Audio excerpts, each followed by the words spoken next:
Welcome everyone to the Thursday edition of our Packers News live chat. Alongside Pete Dougherty, I am Olivia Reiner. The Packers are just a few days away from their Week 17 matchup against the Chicago Bears at Soldier Field. We will hit on defensive lineman Damon "Snacks" Harrison's first day of practice with the Packers. Plus, we'll also look ahead to this Bears offense. Before we get into that, as always, you know the drill. You can be a part of our conversation. If you're over on Facebook, Periscope, or YouTube, leave us a question down in the chat. Pete and I want to hear from you. We'll get to some of your thoughts toward the end of our conversation today. It was snack time at Packers practice today. Not that kind of snack time. It was snacks time. Defensive lineman Damon "Snacks" Harrison participated in his first practice with the Packers today. He was able to come over from the Seahawks and start practicing immediately with the Packers because he had been going through daily COVID-19 testing back in Seattle. Not only was he able to practice today, however, he's also eligible to play this weekend against the Bears. How likely is it that the Packers want him active this weekend? I mean, it sounded like it's at least a possibility. Brian Price, I think he just came in last week, right? And he played Sunday. They didn't practice Wednesday anyway, so while Harrison would have missed some meetings because he just got in last night, he wouldn't have missed any real time on the field.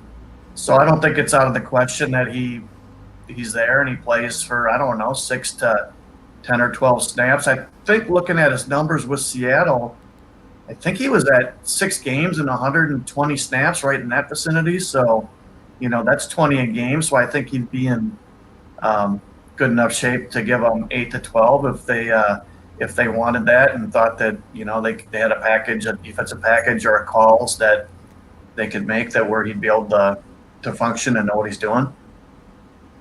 The Packers made their signing of Harrison official today by releasing defensive lineman Anthony Rush, who spent a brief period of time with the Packers and truly was only active for a game here and there. He didn't get many snaps, and now the Packers have decided it is time to move on.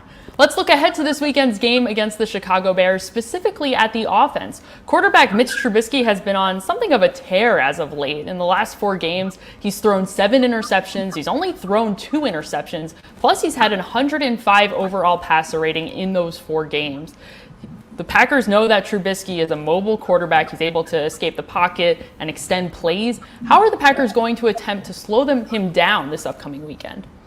I would think it's still just the same as it was, like Tramon Williams said. I don't know how many years ago was that, 2 or 3 years ago. You got to make Mitch play quarterback, which means, keep him inside the pocket. Don't make him be a pocket passer. Don't let him get outside where he can run for first downs. Or, I think he's a decent thrower on the run, but you make him sit in the pocket and make decisions there. That's when he'll make some of the shaky decisions, or you can. Sack him, get him some turnovers, some strip sacks. So I think one of the big things will be, you want to get pressure on him, but you don't want it at the expense of him breaking the pocket regularly. So guys staying in their rush lanes, I think, will be really important this week. One of the roots of the Bears' success as of late has also been along their offensive line. The Bears have rearranged some players along their offensive line, including center Sam Mustipher, who will be making another start likely this weekend against the Packers. He made one of his first starts of his careers against the Packers back in Week 12, and since then, the Bears' offensive line has really gelled. What can the Packers expect differently now that this combination of the Bears' offensive line has been together for a few games? Yeah, I don't claim any expertise on the Bears' offensive line personnel, but I have seen chunks of at least 2 of their last 4 games, I think, and they are definitely running the ball better than they did watching them early in the year, like against the Packers. So you got to think the line has something to do with that. I think the Packers have to be ready to play. They don't need. This isn't Derrick Henry in Tennessee they're playing, but they need to be able to slow that run down, because if they don't, then that's something that will help Trubisky a lot, is because the play action will work better. But like I said, it's still not Henry in Tennessee, so we'll see if the Packers can put together two good back-to-back performances of defense. I think the Bears, haven't they been over 30 points each of the last 4, I think maybe? Last 4 games. Yeah. Look, speaking of the Bears run game, let's take a look at running back David Montgomery, who has been on the rise over the last several games. He's now 5th in the league in rushing yards with 1,001, just behind running back Aaron Jones. Most of his production, too, has come from just these last 5 games. About half of David Montgomery's rushing yards have come in just the last 5 games of the regular season. How can the Packers' effort against Derrick Henry, when they were able to hold him to just 98 rushing yards, carry over to this week against the Bears? You know, it was interesting. Mike Pettin just had his Zoom conference with the media, I don't know, about an hour ago or so, a little more than that. And it was interesting to hear him talk about that because, you know, basically he said, because a big part of it was, for instance, the Smiths on the outside really held the edge well. You know, as Tom Silverstein described, they were patient and they really emphasized holding that edge. And Pettin said that was a big part of their run defense, was to keep Henry from bouncing runs outside. But what Pettin followed that up with is, so now, you know, this is on tape. He's got tape to show these guys saying, hey, you guys know how to do this and you can do it against a really good back. This is the standard. This is how it should be against everybody.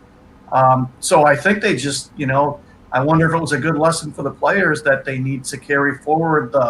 It was probably as much mindset as everything is, you know, yeah, it's a passing league and getting the quarterback is huge, but you also have to be able to play the run well enough. And maybe this will be a lesson to the outside guys, for instance, that maybe you got to hold that extra half beat just to make sure you're secure in the edge against the run. Be interesting, and that's one of the things that will make Sunday's game interesting is, you know, can they do with Montgomery what they did with Henry? All right, everybody, let's go over to Facebook, Periscope, and YouTube for some of your questions. Thank you so much for joining us tonight. Happy New Year, almost New Year. Let's go to Jim first over on Facebook. Jim says that they usually get to 2 to 3 games a year at Green Bay, however, not this year. So what has the energy of the players been like this year on the field? The Packers haven't had many fans in the stands in the stadium for the most part. They've had some first responders in the stands for the last several home games. This past game, it was probably closer to about 1,000 fans in the stands. However, they still have to bring the juice themselves. It's certainly not the same as having a packed house. How have the Packers come out in the past several home games? It seems okay for the last couple. You know, when they make plays, you know, they really celebrate and they appear to be excited. And, you know, it's kind of like watching practice where, you know, practice is like that too in training camp. I mean, those are a lot of those are high intensity practices. They're going at it pretty good. So it probably feels similar to that to the players with that little extra edge because it's not just your job on the line, it's winning a game that's on the line because there's a scoreboard and a different team you're playing against instead of your own guys. But it seems like the energy has been okay. I don't know what you think. I kind of think even just having 500 or 1,000 fans even might help just a little bit. It just seems like it. You just seem to feel a little more. I don't know if you felt that or not, but I kind of have the last few home games. It feels more like a game day experience just by having the fans and the in-game entertainment. Not that there has been exactly up to the same standard as it would be in the past. However, it definitely adds a little bit more of a, hey, this is an NFL football game that's being played and not a scrimmage or a practice not in front of fans. So it definitely feels a little bit different now that they have been allowing some fans into the stadium. Let's go over to Eddie over on Facebook. Hello, Eddie. Thanks for joining us. Eddie says that rumor has it Snacks Harrison doesn't have anything left in the tank. Is that true or is that false? Harrison was acquired by the Seahawks in early October, and they were able to use him as insurance, and he eventually did get to play along the defensive line as they had been dealing with some injuries. He played in 6 games. He had 9 combined tackles, a forced fumble, and that was it. After last week, he wasn't active against the LA Rams. He said, okay, it's time for me to move on. What can Snacks Harrison bring to the Green Bay Packers after only playing in 6 games this season? So I think it must have been Monday after, you know, it came out that Harrison was asking to be released. I texted a coach, an offensive line coach of a team that had played Seattle in one of the games where Harrison played, and I asked him, do you think he had anything left? And he basically said no, he didn't think so. And just today, I texted a scout who works in that division, and he'd watched a lot of tape on the guy, and he didn't see a lot there, and just thought, he's losing it. He's just getting older and doesn't have the power he used to, and playing a little higher, so he's getting moved around more. But then I asked him, and then I just threw in there, I wonder if he can help these guys at home. He said, Seattle wants their defensive linemen to shoot gaps and to make plays even a little bit outside the box there. He said, if you're looking for a guy to just clog up the middle, he might, he probably or might be able to do that. So I would think that's more in line with the Packers are looking for.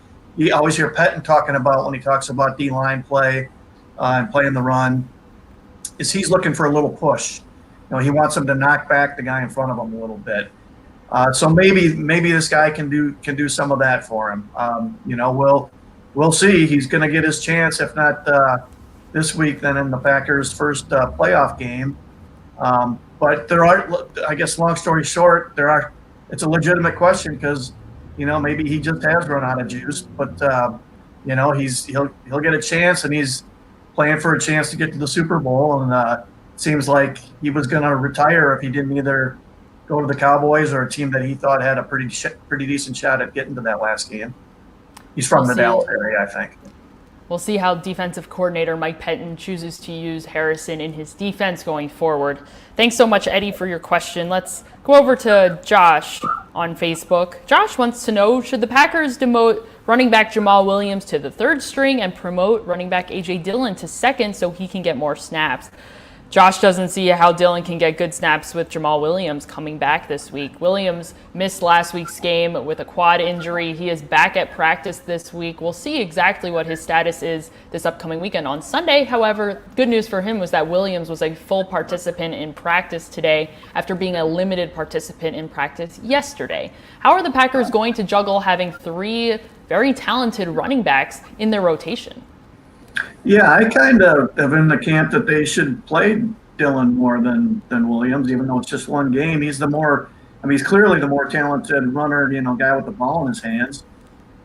There's a place for Williams to still get some snaps, and they can play two of them together especially with Aaron Jones, who can just they can line them up in the backfield, and then Jones can go line up in the slot or at receiver.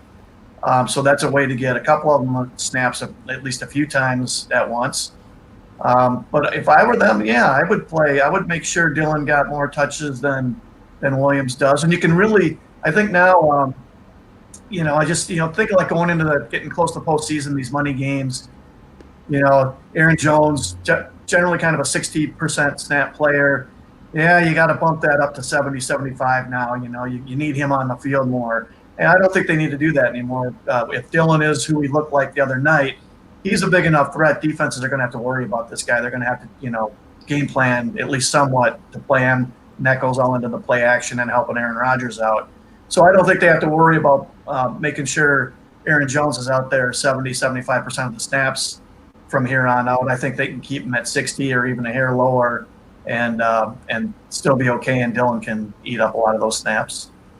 Matt LaFleur has an opportunity to get a little bit creative and use his running backs in different personnel groupings. We'll see exactly if he decides to do that this upcoming Sunday.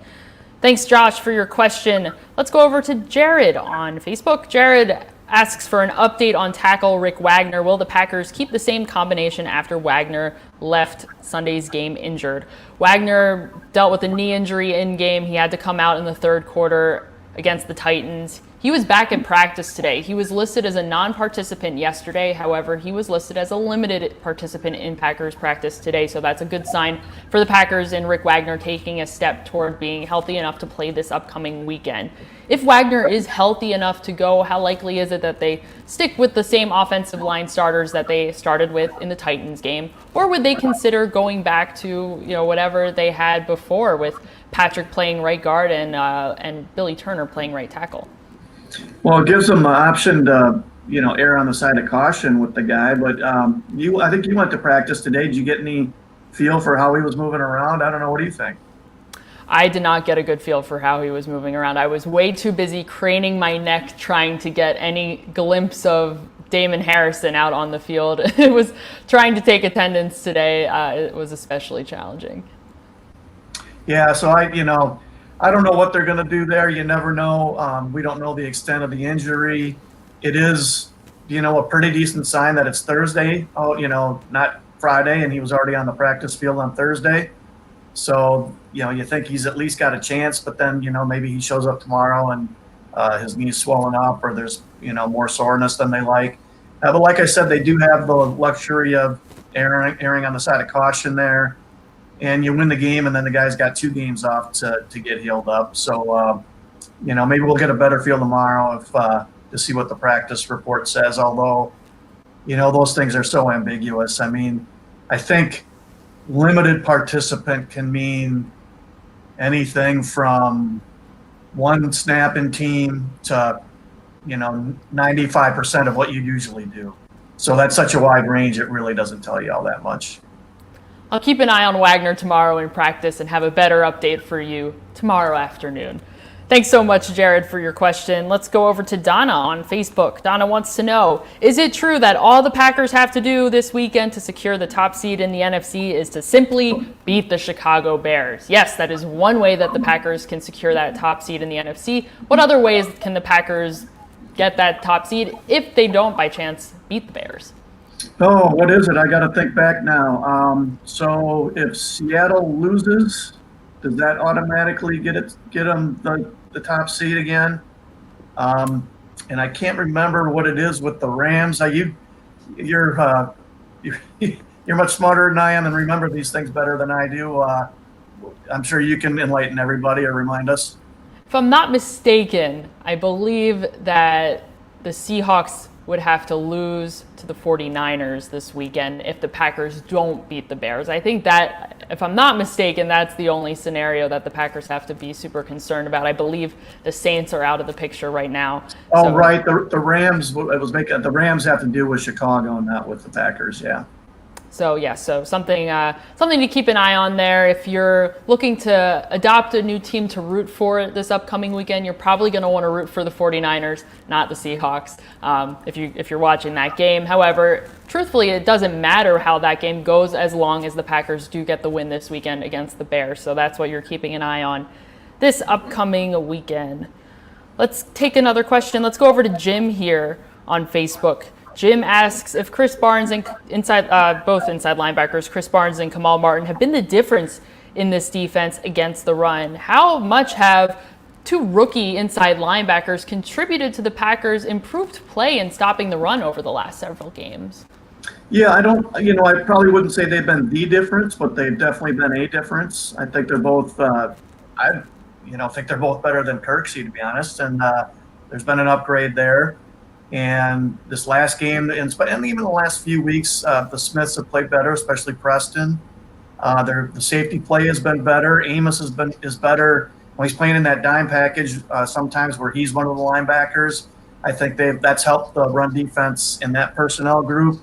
And yeah, I think, but Barnes and Martin have made a big difference because Pettin's more comfortable now going with a real nickel defense with 2 real inside linebackers instead of playing a safety at one of those 2 spots. So they're a lot better. They're just better built for playing the run. And he feels good enough about those 2 guys to play those positions. And Kirksey and Martin basically have been switching off with Barnes in there all the time. And I just think he feels a lot better about playing with that, with 2 of those guys than he did last year when they had Martinez and was it BJ Goodson? So I mean, they hardly ever played nickel last year. They're more talented at inside linebacker this year. So yeah, that's a big part of it. I don't think it's the only, but yeah, it's a significant part of it. Thanks, Jim, for your question. Let's take a question here from Jay. You got to go out with the last question of 2020 with a bang, and what better question to take than one about the Packers special teams unit. Jay says that it would be nice if the Packers special teams, besides kicker Mason Crosby, can contribute just even a little bit to the Packers as a whole. The Packers special teams didn't have any major flaws last week. They almost had one big issue when there was a blocked field goal attempt, and it was returned by the Titans almost for a touchdown. However, it was called back because a Titans player had apparently jumped off sides, even though it appeared to be somewhat of a phantom call. The Packers really escaped a close one. What can the Packers get out of their own special teams unit in 2021? Is there anything else left out there that perhaps could be turned into a positive? Yeah, I don't. It's hard seeing them. Watch now, they'll get a punter kickoff return for a touchdown, but I don't see them getting big returns. It's just I don't know that they have the talent at the returning spots. I mean, Malik Taylor just doesn't strike you as that kind of guy. So maybe there's a better chance that they force a fumble on a punt or kickoff return that would give them a really good scoring chance. I still think J.K. Scott's a really talented punter. I mean, he's just judging from going at the training camps. He's the most talented guy I think I've seen come through here since '93, except for Craig Hendricks. So, there's ability there, but I don't think that he's punted up to that. So maybe he punts better from here on out. Those are the two things that come to mind most immediately. Thank you, Jay, for your question. Perhaps everyone will be wishing for improved special teams play at midnight tonight going into 2021. Thank you, everyone, so much for joining us tonight, and Happy New Year. May you have a healthy and safe celebration tonight heading into 2021. We will be back tomorrow to stream once again and get you squared away for this weekend's game against the Chicago Bears. For Pete Dougherty, I am Olivia Reiner.